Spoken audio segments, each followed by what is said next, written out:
ഈശോ മിശിഹായിൽ ഏറ്റവും സ്നേഹം നിറഞ്ഞ മാതാപിതാക്കളെ, സഹോദരി സഹോദരന്മാരെ, ഏലിയ സ്ലീവ മൂശ കാലത്തിൻ്റെ 6ാം ആഴ്ചയിലേക്ക് നാം പ്രവേശിക്കുമ്പോൾ ഈശോയുടെ രണ്ടാമത്തെ ആഗമനവുമായി ബന്ധപ്പെട്ട ചിന്തകളാണ് ഇന്നത്തെ വായനകൾ നമുക്ക് നൽകുക. ദൈവത്താൽ ഉയർത്തപ്പെട്ട ചില ജീവിതങ്ങളെയാണ് ഇന്നത്തെ 4 വായനകളും നമുക്ക് മുമ്പിൽ അവതരിപ്പിക്കുക. ഉൽപ്പത്തി പുസ്തകത്തിൽ നിന്നുള്ള 1ാമത്തെ വായനയിൽ ദൈവത്താൽ തെരഞ്ഞെടുക്കപ്പെട്ട പൂർവ്വ യൗസേപ്പ് ഈജിപ്തിൻ്റെ മുഴുവൻ ഭരണാധികാരിയായി മാറുന്നതായി നാം കാണുന്നു. ദൈവം തെരഞ്ഞെടുത്തുയർത്തിയ ദാവീദിനെ കുറിച്ചുള്ള പരാമർശങ്ങളാണ് പ്രഭാഷകന്റെ പുസ്തകത്തിൽ നിന്നുള്ള 2ാമത്തെ വായനയിൽ നാം മനസ്സിലാക്കുക.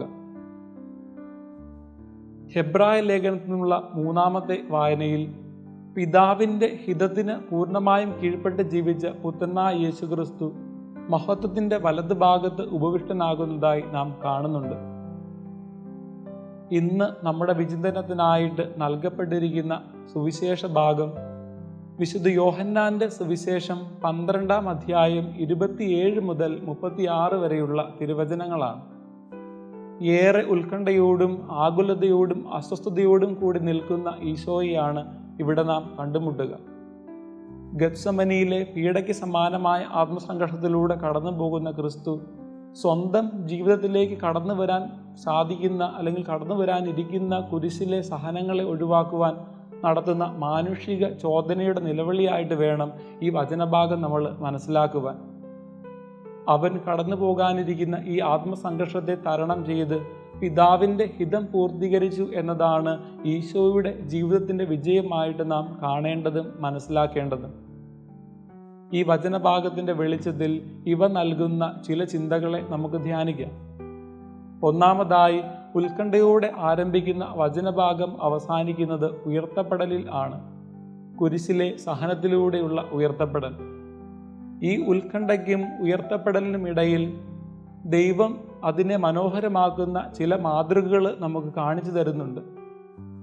ജീവിതത്തിലെ ആത്മസംഘർഷങ്ങളുടെ നിമിഷത്തിൽ പിതാവിൻ്റെ സ്വരം ശ്രവിക്കുവാനും അതനുസരിച്ച് തൻ്റെ ജീവിതത്തെ ക്രമീകരിക്കുവാനും അവന് സാധിക്കുന്നു. പ്രിയപ്പെട്ടവരെ, നമ്മിലേറിയ പങ്കും ജീവിതത്തിൻ്റെ ഭാഗമായ ഉത്കണ്ഠകളിലൂടെ കടന്നു പോകുന്നവരാണ്. വേദനാജനകമായ ആ നിമിഷങ്ങൾ സന്തോഷത്തിൻ്റെ അവസരങ്ങളായി മാറണമെങ്കിൽ അവൻ പിതാവിൻ്റെ സ്വരം ശ്രവിച്ചതുപോലെ നമ്മളും ദൈവത്തിൻ്റെ സ്വരം തിരിച്ചറിയുവാൻ തയ്യാറാകണം. പലപ്പോഴും ദൈവം നമ്മോട് സംസാരിക്കുന്നില്ല എന്ന് പരാതി പറയുന്നവരാണ് നമ്മളിൽ പലരും. എന്നാൽ ദൈവം നമ്മോട് സംസാരിക്കുന്നില്ല എന്നുള്ളതല്ല നമ്മുടെ ജീവിതത്തിൻ്റെ പ്രശ്നം, മറിച്ച് ദൈവത്തിൻ്റെ സ്വരത്തെ നാം തിരിച്ചറിയുന്നില്ല എന്നുള്ളതാണ്. അതിനാൽ ദൈവം നമ്മോട് സംസാരിക്കുന്ന ദൈവത്തിൻ്റെ സ്വരത്തെ നമുക്ക് തിരിച്ചറിയുവാനായിട്ട് നമുക്ക് ശ്രമിക്കാം. രണ്ടാമതായി, ഞാൻ ഭൂമിയിൽ നിന്ന് ഉയർത്തപ്പെടുമ്പോൾ എല്ലാ മനുഷ്യരും എന്നിലേക്ക് ആകർഷിക്കപ്പെടും എന്ന് ക്രിസ്തു പറഞ്ഞു വയ്ക്കുമ്പോൾ അവൻ ഉദ്ദേശിക്കുന്നത് കുരിശിലെ മരണം തന്നെയാണ്. അപ്പോൾ നാം നമ്മോട് തന്നെ ചോദിക്കേണ്ട ഒരു ചോദ്യമുണ്ട്. ഞാൻ ക്രിസ്തുവിലേക്ക് ആകർഷിക്കപ്പെട്ട വ്യക്തിയാണ് എങ്കിൽ എന്തുകൊണ്ടാണ് ഞാൻ ക്രിസ്തുവിലേക്ക് ആകർഷിക്കപ്പെട്ടത്? പ്രിയപ്പെട്ടവരെ, നാം ജീവിക്കുന്ന ഈ കാലഘട്ടം പ്രോസ്പെരിറ്റി ഗോസ്പൽസിൻ്റെ അല്ലെങ്കിൽ സമൃദ്ധിയുടെ സുവിശേഷത്തിൻ്റെ കാലഘട്ടമാണ്. സമൃദ്ധിയുടെ സുവിശേഷം പ്രസംഗിക്കുവാനും അത് ശ്രവിക്കുവാനും മാത്രം തിങ്ങിക്കൂടുന്ന അനേകം വ്യക്തികളെ നാം കാണാറുണ്ട്. സാമ്പത്തിക അഭിവൃദ്ധിക്കായി വിശ്വാസത്തെ കൂട്ടുപിടിക്കുന്ന നമ്മോട് അവൻ ഈ ചോദ്യങ്ങൾ ആവർത്തിക്കുന്നുണ്ട്. എന്തുകൊണ്ടാണ് നീ എന്നിലേക്ക് ആകർഷിക്കപ്പെടുന്നത്? എൻ്റെ ജീവിതത്തിൽ ക്രിസ്തു ഇടപെട്ടാൽ സമ്പത്തും അധികാരവും ലഭിക്കും, കടന്നു വരാൻ സാധ്യതയുള്ള രോഗങ്ങളെയും കടബാധ്യതകളെയും ഒക്കെ അവൻ ഇല്ലാതാക്കും, എൻ്റെ പരീക്ഷകളിൽ അവൻ എനിക്ക് വിജയം നൽകും എന്നൊക്കെ ഓർത്തുകൊണ്ടാണെങ്കിൽ പ്രിയപ്പെട്ടവരെ, നാം ആകർഷിക്കപ്പെടുന്നത് അവനിലേക്കല്ല എന്ന് നാം തിരിച്ചറിയണം. സ്നേഹമുള്ളവരെ, അവസാനമായി ലോകത്തിൻ്റെ പ്രകാശമായി ഈശോയിലേക്ക് കടന്നു വരാൻ ആഹ്വാനം ചെയ്തുകൊണ്ടാണ് വചനഭാഗം അവസാനിക്കുക. ഇന്ന് നാം അനുഭവിക്കുന്ന പല പ്രതിസന്ധികൾക്കും പ്രശ്നങ്ങൾക്കുമൊക്കെ കാരണം നാം ക്രിസ്തുവിൻ്റെ പ്രകാശത്തിലല്ല ചരിക്കുന്നത് എന്നുള്ളതാണ്. അതിനാൽ ക്രിസ്തുവിൻ്റെ വെളിച്ചത്തെ തിരിച്ചറിഞ്ഞുകൊണ്ട് അവനിലേക്ക് നമുക്ക് നടന്നു നീങ്ങാം.